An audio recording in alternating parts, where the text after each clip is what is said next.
Well, there's a new plan for a temporary ceasefire in Gaza on the table. President Biden unveiled a three-part plan Friday, which would include a 6-week pause in fighting from both sides, hostage exchanges, as well as reconstruction of Gaza. Now, per reports, first would come a temporary ceasefire with a drawdown of Israeli troops. Beginning second, there would be a permanent ceasefire and a total withdrawal of Israeli troops from Gaza, and then remaining hostages released. Now, third, Hamas would return the remains of hostages who had died, and there would be a 3 to 5 year reconstruction period that would then begin, backed by the United States, Europe, and international institutions. Now, it may sound good on paper, but according to CNN, 2 Israeli far-right officials are already threatening to throw a wrench in the works, vowing to resign and bring down the governing coalition of Benjamin Netanyahu should he go along with the proposal. Further reporting from the New York Times unveils talks about reopening the Rafah Gate continue. This is aid groups have been blocked from delivering basic necessities like tents and clean drinking water to millions of Palestinians in Gaza. The United Nations is warning that increasing temperatures are worsening conditions that have now facilitated the spread of disease. Meanwhile, White House National Security Advisor John Kirby said the plan is Israel's and expects the coalition there to get on board, contradictory in and of itself. Here he is on Sunday with George Stephanopoulos on ABC This Week. Let's watch. This was an Israeli proposal. We have every expectation that if Hamas agrees to the proposal, as was transmitted to them, an Israeli proposal, that Israel would say yes. Again, well, all you get in a yes right now, George, and it's not a small thing, but what you get is the start of phase 1. So you get some hostages coming out, initial hostages, you get some calm, you get some more humanitarian assistance, maybe up to 600 trucks, and then the two sides can start talking about phase 2. So Prime Minister Netanyahu's team, in fact, his foreign minister, again, just said that they welcome this announcement by the president and that they did, in fact, agree that this was their proposal. Yeah, but the thing is here, does Israel agree who remains politically in control of Gaza? In Israel, so far, Netanyahu has taken the position that Hamas has to go, and so there can't be any more lasting ceasefire unless there's different political leadership in Gaza. Now, maybe that has changed. Maybe that is going to change. It's not clear. They haven't signaled that is a difference. So I think we're still waiting to find that out. Yes, Hamas has been willing to accept a ceasefire that leaves them in control of Gaza and a further exchange of prisoners and all of that kind of thing. Israel has said that's a non-starter. So I don't know, is this Biden just coming in and, once again proposing the same deal that was not acceptable to Israel, or has there actually been some movement on the Israeli side? That's not clear to me. And I mean, it's worse than that. You're taking a deal from months ago, rebranding it as Israel's deal, even when Israel's leaders are vocally saying, no, we're not interested in this, both in the wake of Biden's speech on Thursday and before. Remember, Netanyahu's position has been clear throughout. He doesn't support a ceasefire because he says he needs to destroy Hamas in order to stop fighting. Now, that definitionally is not a ceasefire. If you've killed everybody who could lay down their guns, no one is laying down their guns. You've just vanquished your enemy. And the problem is that so far he has been unsuccessful in putting a significant dent in Hamas at the same time that he has now Israel has now killed upwards of 35,000 people, 75% of whom are not Hamas, but are women and children alone. I mean, Israel has said the leadership of Hamas could surrender and go into exile. The top 7, Yahya Sinwar and the others could surrender and give up control without needing to be destroyed. That would be that is directly in contradiction to Netanyahu's statement and so many statements from his ministers that he wants to occupy. Now, Netanyahu, when pushed on it, I think last week or the week before, said he does not support occupying Gaza. His ministers, his defense ministers and others are saying other kinds of things, right?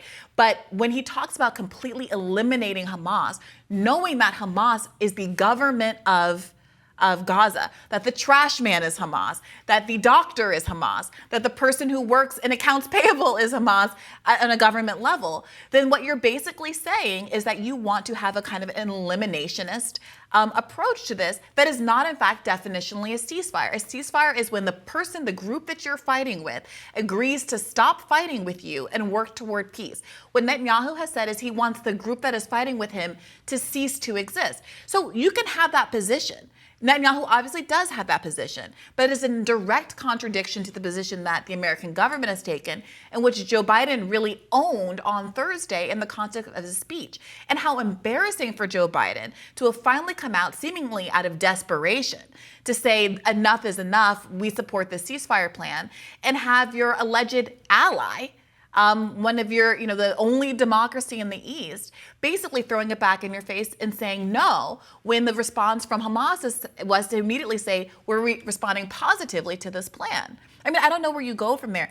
Moreover, I mean, I don't want to interrupt you if you had something else to talk, but another piece of this that we talked through was the conversation about the deliverance of aid. Now, we should be clear that the situation on the ground is horrible, not just because of the humanitarian conditions, but because Israel's siege has been continuing over the weekend, over the last few days since Joe Biden's remarks. So there were about another 20 or so killed, visceral images of children splayed out on the ground, a deceased baby that is attempting to be resuscitated on camera. I mean, these are the images that are still coming out as a consequence of Israel's assault. And at the same time, there's this really incredible news story here that broke last week about a senior State Department official who resigned because she says the U.S. State Department falsified its report on whether or not Israel was restricting U.S. humanitarian aid, absolving Israel on the issue of whether or not it should continue to get U.S. aid because, of course, our own internal laws say we cannot continue to give aid to people who are obstructing said aid. So basically, she was, I think the third person down in the hierarchy. She was the person who drafted this report. Her name is Stacey Gilbert. She says, in contradiction to what the State Department messaging was, that this report was basically falsified to give Israel cover so that we could continue to deliver it weapons and aid, even though it was restricting the aid that America was sending over there for Palestinians. I mean, this is a horrible boondoggle for the United States at this point. With the pier breaking off and sinking. It's horrible. Millions wasted on that. And then, millions will be spent. We're kind of buried that. We're going to be rebuilding. Biden is going to be committing U.S. money to rebuild Gaza. We paid to destroy it, and then we will pay to rebuild it. And if Hamas remains in control of Gaza, will there be further violence between Israel and the Palestinians in the future? And then there will be an additional war, and then we will give Israel more weapons to destroy it again, and then we will rebuild it again. It seems like a very unsatisfying cycle of violence between these two groups that the U.S. should try to disentangle itself. Yeah, look, I saw Ryan Grimm's take is that basically Netanyahu wants cover for agreeing to this plan after resisting it for so long and being responsible for so many deaths, not just of Palestinians, but for all these hostages, right, whose families have been clamoring for a deal like this so that they can come home. Netanyahu, there's all kinds of reporting about hostage families feeling like they've been disrespected and treated very badly by Netanyahu's administration because the priority was not bringing the hostages home, but instead eliminating Hamas. So after you've been doing this for this long, and it's resulted in the deaths of so many Israeli hostages, it's resulted in the deaths of so many Palestinian civilians, how do you disentangle yourself from this? Well, there's an argument that Ryan Grimm is making now, which says, well, if Biden has to basically make it seem as though Netanyahu has no other choice, which would basically mean saying, I'm going to withhold aid, something that Biden has not yet done. But the question is, does Biden actually have the mettle to be willing to exercise that threat, a threat which he has declined to wield now for over 7 months? Well, more Rising right after this.